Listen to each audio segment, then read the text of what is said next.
Hello दोस्तों, कैसे हैं आप सभी लोग। वेलकम बैक एक बार फिर से आप सबका। और दोस्तों, मैंने जो पिछला वीडियो बनाया था the 10x rule, I hope कि आप सबको बहुत ही अच्छा लगा होगा और बहुत ही ज़्यादा इन्फॉर्मेशन मिला होगा। तो दोस्तों, इस बार मैं लेकर आया हूँ बहुत ही मज़ेदार बुक। दुनिया भर के तमाम जितने भी लोग हैं सक्सेसफुल 500 से ज़्यादा लोगों का लाइव एक्सपेरिमेंट किया, उसके बाद निष्कर्ष निकाला और टोटल 13 प्रिंसिपल दिए। दोस्तों, मैं बात कर रहा हूँ think and grow rich book के बारे में। दोस्तों, आज हम जानेंगे इस बुक की समरी को। तो आइए दोस्तों, वीडियो को शुरू करते हैं। दोस्तों, सबसे पहले हम जानेंगे इसके राइटर नेपोलियन हिल के बारे में। नेपोलियन हिल जो है अमेरिकी लेखक, मोटिवेशनल स्पीकर और थिंकर है। उनका जन्म अमेरिका में 26 नवंबर 1986 में हुआ था और उसका मृत्यु जो है 8 नवंबर 1970 में हुआ था। दोस्तों, उसका सबसे फेमस बुक जो है think and grow rich book है। दोस्तों, हर इंसान को जो है एक चुनौती मिलती है, उसके बाद वो कुछ करता है। इसी तरह से जो है नेपोलियन हिल को भी चुनौती मिला। उनकी मुलाकात हुई थी एंड्रयू कार्नेगी से, जो स्टील टाइकून के ऑनर थे। एंड्रयू कार्नेगी ने उन्हें चुनौती दी और कहा कि आप जो है सफल लोगों का रिसर्च करके दुनिया के लोगों को बताओ। तो उन्होंने ये चुनौती को एक्सेप्ट किया। उसके बाद जो उन्होंने रिसर्च किया उसका नतीजा हम सबके सामने है। आज हम जानने वाले हैं फुल डिटेल में समरी। तो आइए दोस्तों, वीडियो को शुरू करते हैं।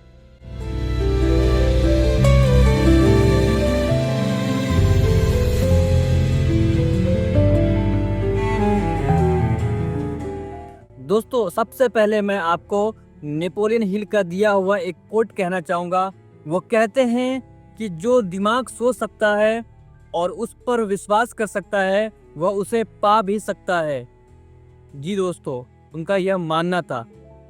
दोस्तों, think and grow rich book को टोटल 13 प्रिंसिपल्स में डिवाइड किया गया है और हर प्रिंसिपल को हम one by one section wise जानेंगे। तो दोस्तों, चलिए जानते हैं सबसे पहला प्रिंसिपल, डिजायर। वो कहते हैं सक्सेस की शुरुआत होती है ड्रीम से नहीं, बर्निंग डिजायर से। जी दोस्तों, बहुत ही इंपॉर्टेंट लाइन कहते हैं और बोलते हैं कि weak desire brings weak results, just like a small fire produce a little heat. दोस्तों, वो कहते हैं कि अगर आपका डिजायर बहुत ही वीक है, बहुत ही छोटा है, तो आपका रिजल्ट भी उसी तरह से छोटा होगा। अगर आपको आगे बढ़ना है तो एक चिंगारी तो अपने अंदर जलाना पड़ेगा, तब जाके कुछ बात बनेगा। दोस्तों, वो डिजायर को एक्सप्लेन करते हैं और उसे 6 फॉर्मूला में जो है उसको एक्सप्लेन करते हैं। सबसे पहला है कितना पैसा चाहिए, एक एग्जैक्ट नंबर जो है डिसाइड करो। सेकंड, क्या देने को तैयार हो उस पैसे कमाने के लिए। फिर थर्ड है फाइनल डेट, आपको कब चाहिए। उसके बाद है एक्शन प्लान, उसके लिए आपने क्या प्लान बनाया है। फिर उसके बाद आता है सब कुछ लिखो, नंबर 5 में जो है उसको पूरा नोट डाउन करना है। फिर उसके बाद आता है रोज पढ़ो, सुबह और रात को। यानी जितने भी ऊपर बातें कही गई है, कितना पैसा चाहिए और क्या एक्शन होगा, कैसे सारा चीज़ है, उसको नोट डाउन करो। उसको फिर लास्ट में 6 नंबर में जो है कहते हैं उसको रात दिन पढ़ो। उसका क्या रिजल्ट आएगा, वो कहते हैं कि डिजायर को प्लान में ढाल दो और प्लान को एक्शन में, बात बन जाएगा। Now next principle, faith. अगर तुम्हें खुद पर भरोसा नहीं तो दुनिया क्यों करेगी। सिंपल सी बात है, बहुत ही अच्छी बात है। अगर तुम्हें खुद पर ही भरोसा नहीं है तो दुनिया क्या आप पर भरोसा करेगा, क्या दूसरे को यकीन दिला पाओगे, खुद पे ही यकीन नहीं है तो। वो कहते हैं faith is the starting point of all accumulation of riches. वो टेक्निक्स भी कहते हैं कि daily affirmation, positive imagination, emotional connection with goals. वो कहते हैं कि जो है आप फेथ जो है खुद पर करो। इसके लिए क्या कर सकते हो, आप अपने डेली अफर्मेशंस को रीड करो। वो बहुत अच्छा टेक्निक्स देते हैं और हमें बताते हैं कि आप जो है अपने आसपास में जो है अफर्मेशन, जो भी इंफॉर्मेशन मिलता है वो पॉजिटिव रखो, अच्छे माहौल में रहो। और कहते हैं इमोशनल कनेक्शन विद गोल, आपका जो गोल के साथ जो है ना बहुत ही इमोशंस के साथ कनेक्शन होना चाहिए। इसके लिए वो बहुत अच्छा पंचलाइन भी कहते हैं फेथ वो केमिकल है जो सपनों को रियलिटी में डिसॉल्व कर देता है। वाह दोस्तों, बहुत अच्छी बात कही उन्होंने। Now principle third, auto suggestion. कहते हैं अगर बार बार कोई बात दिमाग को बोली जाए तो दिमाग उसे सच मानने लगता है।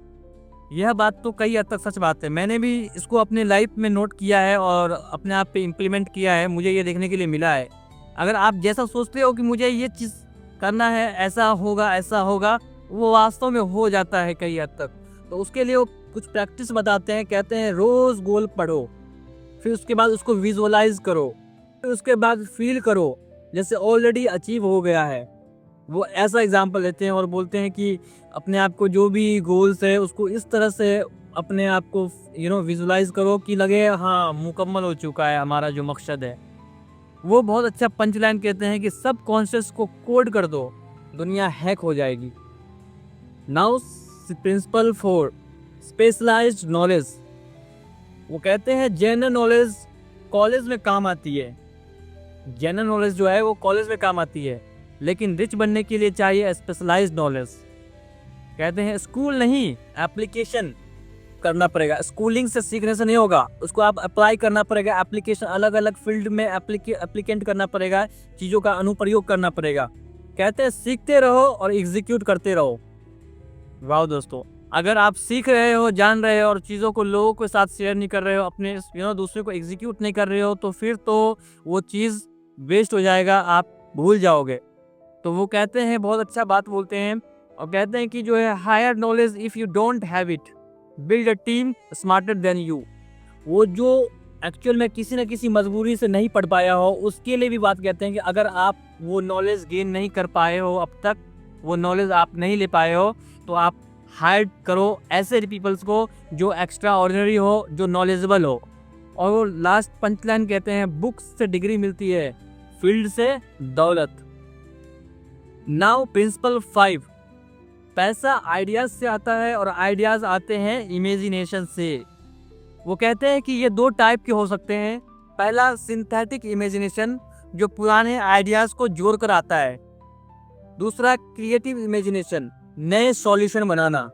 बहुत ही अच्छा मैसेज देते हैं और कहते हैं your imagination is the preview of life's coming attraction.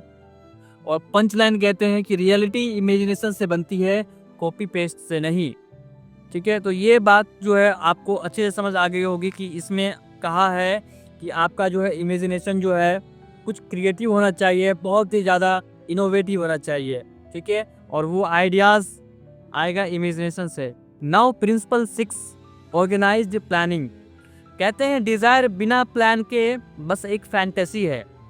वो कुछ स्टेप्स बताते हैं इसके बारे में। बोलते हैं प्लान बनाओ, फिर उसके बाद टीम बनाओ, फिर उसके बाद तुरंत एक्शन लो।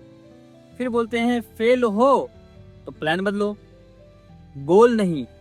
वो बोलते हैं कि बहुत अच्छा स्टेप्स बताते हैं और हमको एक्सप्लेन करते हैं कि प्लान बनाओ, फिर टीम बनाओ, फिर तुरंत एक्शन लो।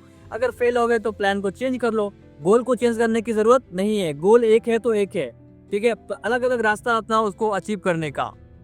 और यहाँ पर बहुत ही एक अच्छा पंचलाइन है कि बिनर्स प्लानिंग में वक्त लगाते हैं, डिसीजन में नहीं। हमें जो भी करना होता है लाइफ में हम बहुत सोचते हैं, बहुत अपने आप में टाइम लगाते हैं, बहुत ज़्यादा। ऐसा कभी नहीं करना है दोस्तों, एक्शन लो। गलती कर रहे हो कोई दिक्कत नहीं, फेल करोगे सीखोगे, वो चीज़ आप दोबारा नहीं करना है। तो इसलिए जो है कभी भी ज़्यादा टाइम लॉस करने की ज़रूरत नहीं है। Now principle 7, decision.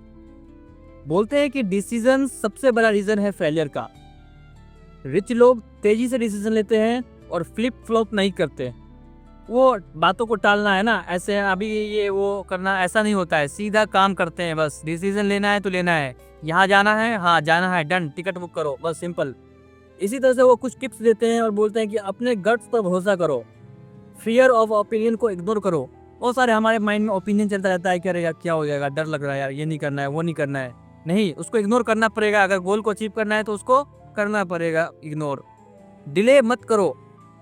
दोस्तों मैं यहाँ पर एक बात कहना चाहूँगा कि जो लोग पूछता है कि करूँ या ना करूँ, वो कभी भी बड़ा नहीं बन पाता। दोस्तों नाउ प्रिंसिपल 8, परसिस्टेंस। कहते हैं कि विल पावर के आगे टैलेंट भी हार मान लेता है। बहुत ही अच्छा बात भी कहते हैं वो कि साथ में हार मत मानो, मोमेंटम बनाए रखो और हर दिन कुछ करो। अगर आप अपने गोल को चेज करना है, गोल आपका डिसाइडेड है, तो डेली कुछ ना कुछ उससे जुड़ा हुआ करना है तो करना है। वो यह कहना चाह रहे हैं यहाँ पे। वो एग्जाम्पल भी देते हैं कि थॉमस एडिसन 10,000 बार फेल होने के बाद भी लाइट बल्ब बनाया। 10,000 बार।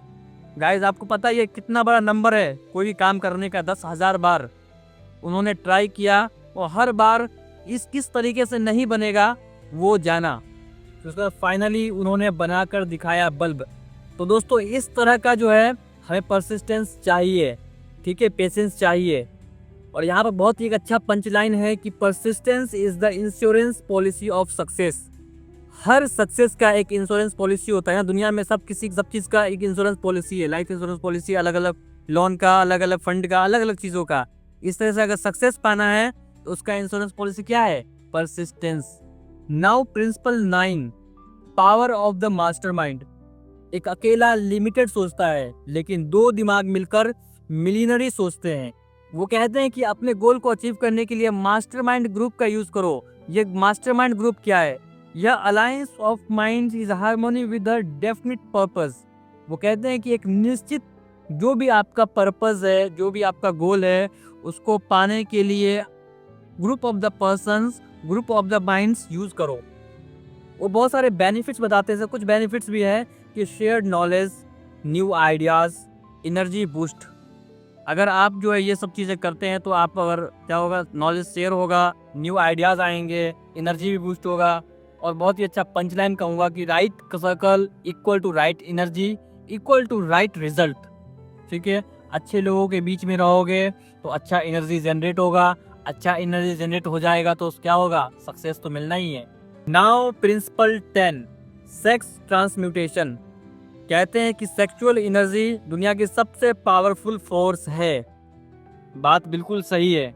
वो कहते हैं use that energy creatively to build, to write, to create business, transform desire for physical expression into ambition. वो कहते हैं कि आपका जो भी फिजिकल डिजायर है, अगर आप उसको एम्बिशन में लगा देते हो तो आपको सक्सेस मिलना ही है, कोई नहीं रोक सकता। नाउ वो पंचलाइन भी कहते हैं कि एनर्जी को कंट्रोल कर लिया तो दुनिया को कंट्रोल कर सकते हो। दोस्तों हम वीडियो के एंड के बहुत ही ज़्यादा करीब आ रहे हैं। अगर आपको कोई बात समझ में नहीं आ रही है तो आप बैक करके देख सकते हो और आप समझ सकते हो मेरी बातों को। दोस्तों मैं जो इंग्लिश में सेंटेंस रीड कर रहा हूँ वो बहुत ही इंपॉर्टेंट लाइन है, और जो कुछ हिंट्स वगैरह जो इंग्लिश में बातें कही गई है वो नेपोलियन हिल की बातें हैं। Now principle 11, subconscious mind. आपका सबकॉन्शियस आपकी हिडन फैक्ट्री है। सबकॉन्शियस हर इनपुट को एक्सेप्ट करता है, और चाहे गुड हो या बैड हो, किसी भी तरह का इन्फॉर्मेशन हो, सबको वो अपने अंदर करता ही है एक्सेप्ट। तो ये चीज़ जो है वो कहते हैं feed it with positive strong goal oriented thoughts. इस तरह से अगर आप उसको फीड करते हो अपने अंदर तो लाजिम सी बात है कि आप जो है अपने गोल को अचीव करने के लिए एक कदम आगे हो। दोस्तों बहुत ही एक अच्छा पंचलाइन कहते हैं, बोलते हैं कि सबकॉन्शियस में जो बोओगे वही जिंदगी में उगेगा। Now principle 12, the brain. वो कहते हैं your brain is a broadcasting machine. बहुत अच्छा लेसन देते हैं हमें और कहते हैं कि थॉट्स हैव फ्रीक्वेंसी। बोलते हैं अगर हमारे जो विचार होते हैं ना, विचार, थिंकिंग, उसमें क्या होता है? फ्रीक्वेंसी होती है किसी भी चीज़ तक जाने की। हम पता है ना, कभी कभी अक्सर जो है बहुत चीज़ों को, कहीं की चीज़ें कहीं भी सोच लेते हैं। वो चीज़ें वो कह रहे हैं कि thoughts have frequency. Next, brain sends plus receive vibration. हमारा जो ब्रेन है वो सेंड करता है, भेजता है, और फिर उसके बाद जो है वाइब्रेशन करके रिसीव होता है। तो वो चीज़ कहते हैं, और बोलते हैं surrounded your self with people who think at high frequency. ठीक है, आप जो है ऐसे लोगों के ओर से घिर जाओ जो बहुत ही इसका हाई फ्रीक्वेंसी हो, सोचने का जो है ना फ्रीक्वेंसी बहुत ज़्यादा हाई हो। बहुत अच्छा बात कहते हैं कि ब्रेन एक मैग्नेट है, या तो ट्रेस खींचेगा या ट्रेजर। ठीक है, या तो अच्छी की तरफ जाएगा या फिर बुराई की तरफ जाएगा, सीधा सा बात है। और आपका जो भी माइंड है उसको आप कंट्रोल नहीं कर पा रहे हो, सही थिंक नहीं कर पा रहे हो, सही इस्तेमाल में नहीं ला रहे हो, तो आपका जो है सक्सेस होने का चांस बिल्कुल ज़ीरो है। ये है ये। अब दोस्तों हम आ चुके हैं फाइनल प्रिंसिपल 13 की तरफ। हमने जो 1 से लेकर अभी तक जो भी जाना है, अगर उन सबको आप समझ चुके हो, अगर उन सबको आप इम्प्लीमेंट कर रहे हो धीरे धीरे, तो तब आपके लिए प्रिंसिपल 13 इस्तेमाल के लिए है। क्या है जानते हैं? The sixth sense. वो कहते हैं ये वो सेक्शन है जो समझ नहीं आता लेकिन महसूस होता है। वो कहते हैं कि sixth sense equal to institution, बोलते हैं gut feeling, inner voice, higher wisdom, ये सब बातें जो है हमारे सिक्स्थ सेंस को जो है मोटिवेट करती है, एक्टिव करती है। तो जब बाकी 12th प्रिंसिपल मास्टर हो जाते हैं तब जाके खुलता है 13 प्रिंसिपल, जिसका है सिक्स्थ सेंस। दोस्तों बहुत ही इम्पोर्टेंट बात कहते हैं और वो बोलते हैं कि इंट्यूशन वो मैजिक है जो सिर्फ और सिर्फ एक्शन टेकर्स को ही मिलता है। तो दोस्तों यह था 13 प्रिंसिपल जो अब समाप्त हो चुका है। दोस्तों हमने पूरे 1 से लेकर 13 प्रिंसिपल को जाना है, जो एक नॉर्मल टॉपिक वाइज है, लेकिन ये बहुत ही आसान लग रहा है, लेकिन यह बातें बहुत ही डीप है। अगर आप फॉलो कर लेते हो ये चीज़ें तो आप जो है एक्चुअल में करोड़पति कोई नहीं हो सकता आपको बनने से। थिंक एंड ग्रो रिच जो है एक किताब ही नहीं, एक मैनुअल है जो हमें एक ऑर्डिनरी इंसान से एक्स्ट्रा ऑर्डिनरी बनना सिखाता है, वो भी सिर्फ माइंड की पावर से। दोस्तों हम सिर्फ अपने दिमाग से जो है एक्स्ट्रा ऑर्डिनरी बन सकते हैं अगर आप ये थिंक एंड ग्रो रिच को आप फॉलो कर लेते हैं। दोस्तों हमारे पास इंफॉर्मेशन बहुत सारी होती है लेकिन हम लोग इम्प्लीमेंट नहीं कर पाते हैं अपने लाइफ में। दोस्तों अगर आप यह बुक इम्प्लीमेंट कर लेते हो तो जैसा इसका टाइटल है थिंक एंड ग्रो रिच, तो उस तरह से आपका माइंड काम करने लगेगा। और दोस्तों यह वीडियो कैसा लगा, यह समरी कैसा लगा, आप कमेंट कर ज़रूर बताएं। तो मिलते हैं बहुत जल्दी नेक्स्ट वीडियो में बहुत ही अच्छे बुक, बहुत ही पावरफुल बुक के साथ। तब तक के लिए बहुत बहुत धन्यवाद। और आप अगर पिछले वीडियो को नहीं देखे हो, पिछले सीरीज़ को, तो यहाँ क्लिक करके आप जो है देख सकते हो वीडियो को और बहुत सारी इन्फॉर्मेशन मिलेगी दोस्तों।